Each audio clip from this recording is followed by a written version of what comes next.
अस्सलामुअलैकुम वरहमतुल्लाह। तमाम देखने सुनने वालों को मेरा सलाम।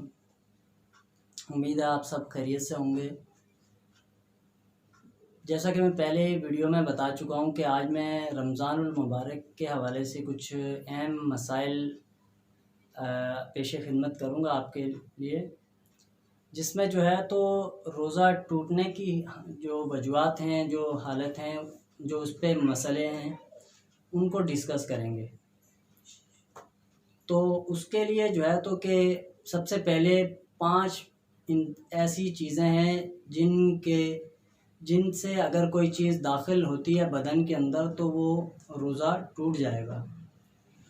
सबसे पहली चीज़ ये है कि मुंह यानी हलक के ज़रिए से कोई चीज़ जिस्म के अंदर दाखिल होती है तो रोज़ा टूट जाएगा। नंबर 2, नाक के ज़रिए से कोई चीज़ अगर दाखिल होती है तो भी रोज़ा टूट जाएगा। इसी तरह नंबर 3 पे जो है कान के ज़रिए से अगर कोई चीज़ इंसान के जिस्म में दाखिल होती है तो रोज़ा टूट जाएगा। 4, पेशाब के रास्ते से कोई चीज़ दाखिल होती है तो रोज़ा टूट जाएगा। उसमें मर्द को इस्तिस्ना हासिल है। 5, पखाने के मकाम से अगर कोई चीज़ अंदर दाखिल होती है तो भी रोज़ा टूट जाएगा।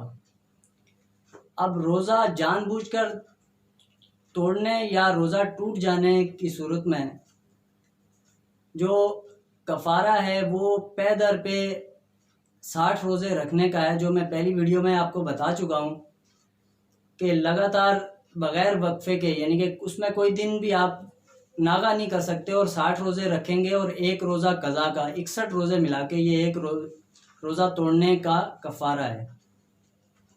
अब कोई ऐसी बीमारी है कि जिसकी वजह से आपको रोज़ा तोड़ना ज़रूरी है तो उसके लिए आपको एक रोज़े की कज़ा करनी पड़ेगी। मसलन कोई ऐसी बीमारी है कि आपको रोज़ा तोड़ना बहुत ज़रूरी हो गया, जान जाने का ख़दशा है, तो उस सूरत में जो है तो आपको एक रोज़ा उसकी कज़ा करनी पड़ेगी। मुंह में कोई ऐसा ज़ख़म आया कि जिसकी वजह से खून निकला और आपको कभी गुमान है कि आप समझते हैं कि खून आप निकल गए, तो इस सूरत में रोज़ा टूट जाएगा। इन तमाम सूरतों में जो है एक रोज़ा कज़ा होगा, एक रोज़ा कज़ा करना वाजिब है। और दांत में कोई चीज़ फंसी हुई थी, मिसाल के तौर पे आप पान खाते हैं या कोई गोश्त का टुकड़ा या कोई ऐसी छालियाँ वगैरह आपके मुंह में दांतों के दरमियान है, तो उसके लिए उलमाए कराम मिकदार लिखते हैं कि चना बराबर कोई ऐसी चीज़ वो अगर आपके मुंह में थी और रोज़े का वक्त शुरू हो गया, उसके बाद आपने उसको निगल लिया चना बराबर मिकदार, तो फिर रोज़ा टूट जाएगा। और मिकदार उससे कम है तो रोज़ा नहीं टूटेगा।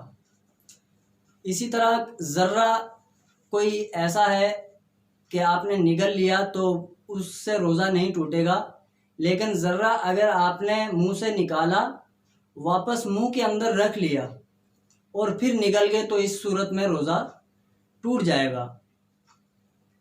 अगरबत्ती जल रही थी, उसकी खुशबू कैसी है ये जानने के लिए आपने सांस खींचा अपनी तरफ, तो धुआं जो खींचा वो उस आपके हलक में चला गया, तो इस सूरत में भी रोज़ा टूट जाएगा।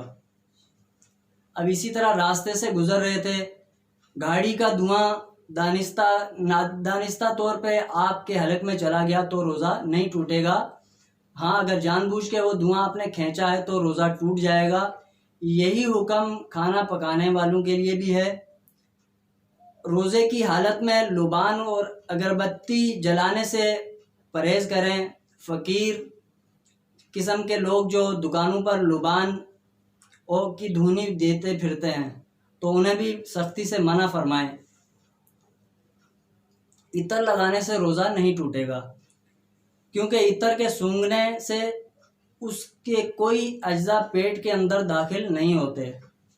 तो इतर लगाना सुन्नत भी है और इसको लगाने से आपका रोज़ा इंशाअल्लाह अज़ीज़ नहीं टूटेगा।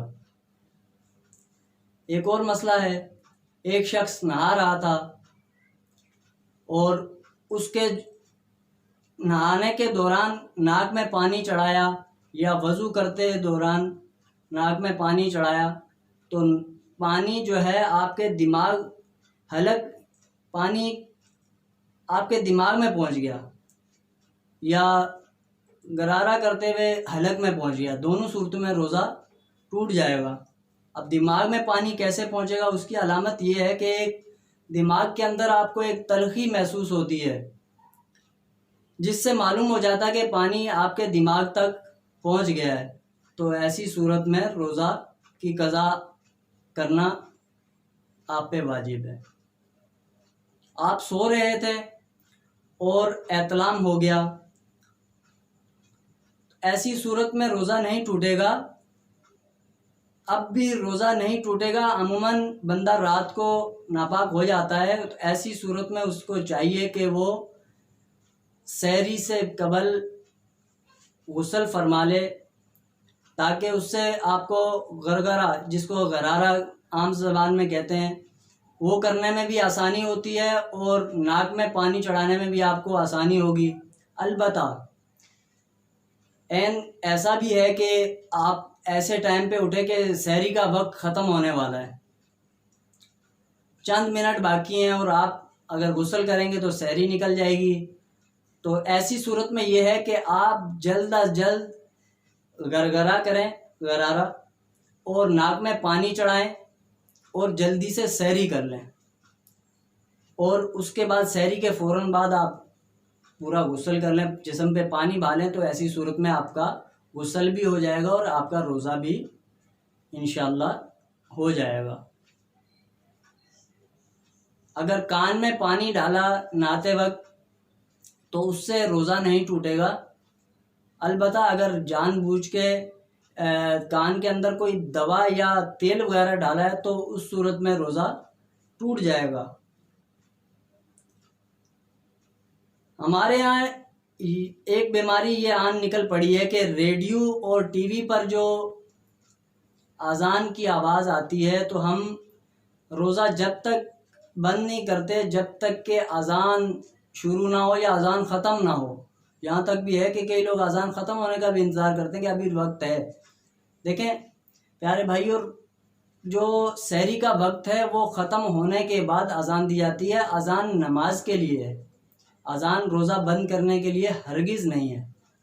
तो इस चीज़ का ख़ास ख्याल रखा जाए कि जब भी आप रोज़ा बंद करें तो कम अज़ कम सहरी अज़ान से 5 मिनट पहले बंद कर लें एहतियातन, ताकि आपका रोज़ा ना जाए। और इसी तरह जब आप रोज़ा अफ्तार करें तो गुरूब आफ्ताब में भी 2-4 मिनट ऊपर नीचे हो सकते हैं, तो उसमें थोड़ा लेट ज़रूर करें, लेकिन ज़्यादा लेट उसमें नाजायज़ है, उसके लिए इजाज़त नहीं है।